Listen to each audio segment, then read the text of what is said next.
Salut à tous, bienvenue dans cette nouvelle vidéo. Nono est avec nous, salut Nono. Salut Sacha. Mbappé, Mbappé, Mbappé, Mbappé, on parle que de ça Nono, comme si c'était déjà le mercato d'été, alors que c'est le mercato d'hiver encore pendant 15 jours. Toujours pas de défenseur central pour venir pallier la blessure de Milan Skriniar. Toujours pas de milieu de terrain. En plus de ça, il y a un clash entre le Paris Saint-Germain et les Corinthians. Le président des Corinthians a dit que Moscardo s'était fait au Paris Saint-Germain et le PSG a démenti en disant que tant qu'il ne se faisait pas opérer, il ne signerait pas au Paris Saint-Germain. Donc c'est la guerre entre les deux. Donc pas de remplaçant à Skriniar, pas de milieu de terrain supplémentaire, toujours pas d'arrière droit, même si pour l'instant Mukiele est toujours là. Bon, à l'arrivée, là on est quand même le 18 janvier, ça finit le 1er février. Est-ce que tu crois encore à une arrivée d'ici le 1er février, au moins une recrue, ne serait-ce qu'au milieu de terrain ou en défense centrale? J'espère, mais je doute. Et puis là, on va se poser la question du cas Campos. Moi, Campos, ça pose un problème maintenant. Il s'est planté dans son mercato d'été. Le mercato d'hiver, il trouve rien. Il va falloir se poser la question à son sujet. De toute façon, on le sait. Le recruteur, c'est Mendes. Moi, la question, je me la suis déjà posée, je l'ai répondu, que j'étais dit que c'était un emploi fictif qu'il avait et qui ne servait strictement à rien. Mais si vous voulez y croire encore à Campos, libre à vous. Alors on va parler maintenant, Nono, du dossier Mbappé. On a écouté tes amis de l'équipe 21 cet après-midi. Je ne sais pas si tu les as regardés. En tout cas, on va te rafraîchir la mémoire. Alors, à l'heure où on parle, le PSG a un avantage crucial face au Real Madrid dans le dossier Mbappé. Et en plus de ça, on a appris qu'apparemment Ancelotti ne voudrait pas de Mbappé. Sachant que ça marche très bien avec Rodrigo, Jude Bellingham et Vinicius, on verra ce soir ce que ça donne encore. Et en plus de ça, le Real Madrid, en vrai, serait beaucoup plus intéressé par Haaland que par Mbappé. Ça, on en a parlé. Alors, quel serait cet avantage du Paris Saint-Germain crucial face au Real Madrid? Alors, prolongation au PSG ou départ vers le Real, le flou est toujours immense autour de l'avenir de Mbappé. Les Jeux Olympiques offrent toutefois un grand avantage au club de la capitale dans les négociations. Alors, ce n'est un secret pour personne, Mbappé rêve de disputer les Jeux Olympiques à Paris dans sa ville avec l'équipe de France en 2024. La compétition débutera quelques jours seulement après la finale de l'Euro, que le champion du monde espère bien sûr disputer avec les Bleus. Enchaîner les deux compétitions à quelques jours d'intervalle, cela ne fait pas peur à Kylian Mbappé, ou encore à Antoine Griezmann qui l'a aussi dit, qui rêve de défendre les couleurs tricolores au JO. Encore faut-il que leurs clubs respectifs acceptent cette requête, car les Jeux Olympiques ne sont pas une compétition de la FIFA et par conséquent les clubs peuvent refuser que leurs joueurs y participent. Voilà, ça c'était la petite information du jour.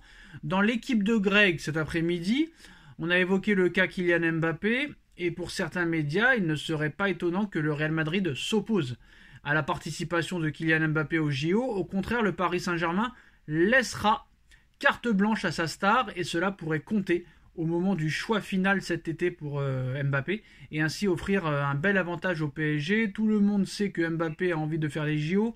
Il laisse un petit message caché en disant que si ce n'est pas possible, il écoutera. Mais la vérité, c'est que c'est lui qui décide et il le sait. Il décide de tout au Paris Saint-Germain. C'est quasiment le président du Paris Saint-Germain. On lui a fait une équipe autour de lui, explique l'équipe. Alors, les Jeux Olympiques, est-ce vraiment un avantage décisif pour le Paris Saint-Germain, Nono? C'est un avantage très important, décisif, j'irai pas jusqu'à là. Bon, maintenant, le problème, pour moi, tu le connais. Le problème, c'est comme tu as dit, toi, Sacha, je suis obligé d'être d'accord. Le vrai patron du PSG, c'est Mbappé. Voilà. S'il veut les Jeux Olympiques, il les fera. S'il veut il aura ça. Et c'est des choses qu'il n'aura jamais au Real. Le Real, l'institution, passe avant n'importe quel joueur, aussi bon soit-il. Donc, en plus, comme tu as dit, cette rumeur Haaland au Real, cette rumeur, moi, j'y crois de plus en plus. Je vais te dire pourquoi. C'est vraiment le chaînon manquant qu'il faut au Real. Ils ont vraiment besoin d'un avant-centre pur. Donc voilà, alors on passe du coq à l'âne tous les jours. Un jour oui, il peut partir, un jour on croit plus au départ de Haaland. Ah, ça va être le suspense jusqu'au bout. Voilà, moi je reste sur ma position, je dis qu'il prolongera. Alors concernant son avenir, c'est lui qui maîtrise tout et le président essaie de s'accrocher à diverses déclarations. Si Mbappé veut faire les JO, il les fera, mais attention, ce n'est pas un super-héros non plus, hein. Il va faire 60 à 70 matchs. S'il fait l'Euro et les JO qui sont juste après, je pense que s'il va au Real, il va avoir du mal à faire entrer sa participation aux Jeux Olympiques dans la négociation. Au Paris Saint-Germain, en revanche, bah voilà, on est persuadé que le club le laissera faire ce qu'il voudra. Donc c'est une formidable chance pour le Paris Saint-Germain en accordant à Mbappé le droit d'y participer sans poser de problème. Le club parisien pourrait s'attirer les faveurs de l'international français en se démarquant ainsi du Real Madrid. Mais moi, Nuno, une question que j'avais déjà posée, mais personne n'y répond vraiment à part moi. Moi, je suis sûr et certain que le Real ne veut pas de Mbappé. Eh ben, je ne sens pas une insistance.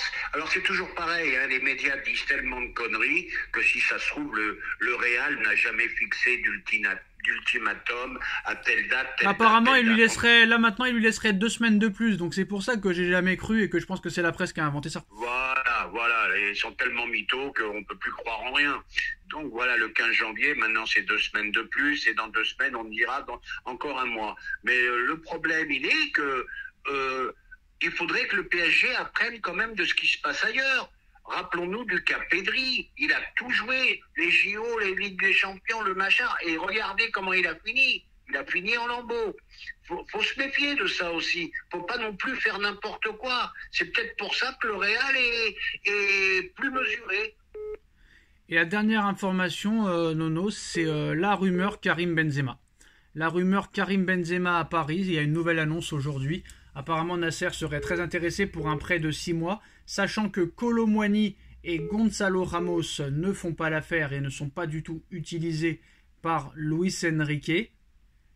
Nasser Al-Khelaifi aurait pris des renseignements selon certains médias. Nasser, président du PSG, rêverait d'accueillir Benzema, mais visiblement on serait encore loin de ça. Mais apparemment Benzema veut quitter l'Arabie Saoudite, Benzema veut revenir jouer en Europe, le Real Madrid a dit non. Lyon a été évoqué, mais son avocat a été très sur BFM hier, très évasif. Ça m'étonnerait qu'un joueur comme Karim Benzema vienne en Europe pour jouer le maintien. Ça serait une alternative et apparemment Fabrizio Romano a fait un point sur l'avenir de Benzema et les nombreuses rumeurs concernant l'ancien joueur du Real. Le journaliste italien a alors expliqué un nom a été lié à un départ d'Arabie Saoudite. C'est Benzema, il est seulement arrivé durant l'été. Et pour l'instant, il n'y a aucune information, mais il y a beaucoup de clubs qui sont intéressés, dont le Paris Saint-Germain et Nasser Al-Khelaifi surtout. Campos ne serait pas pour, mais est-ce que Campos réellement, son avis est intéressant? Je ne pense pas. Honnêtement, Nono, Benzema, 6 mois à Paris, sachant que Kolo Muani et Gonzalo Ramos, ça ne marche pas, oui ou non? Eh ben moi je serais d'accord, mais ça serait que pour un contrat de 6 mois et pas plus. Parce que n'oublions pas que Benzema, il approche des 38 ans hein, quand même. Hein. Oulala, Nono, calmons-nous. Continue à parler, mais il est loin des 38 ans. Ah bon, alors je fais une erreur. Je pensais qu'il allait vers les 38.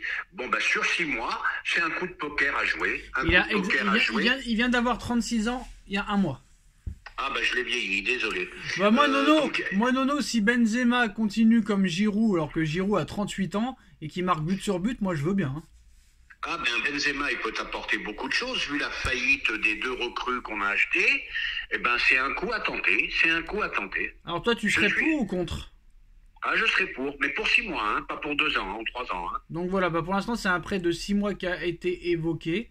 Benzema veut quitter l'Arabie Saoudite, Seko Fofana veut quitter l'Arabie Saoudite. J'ai vu que aussi Henderson veut quitter aussi l'Arabie Saoudite.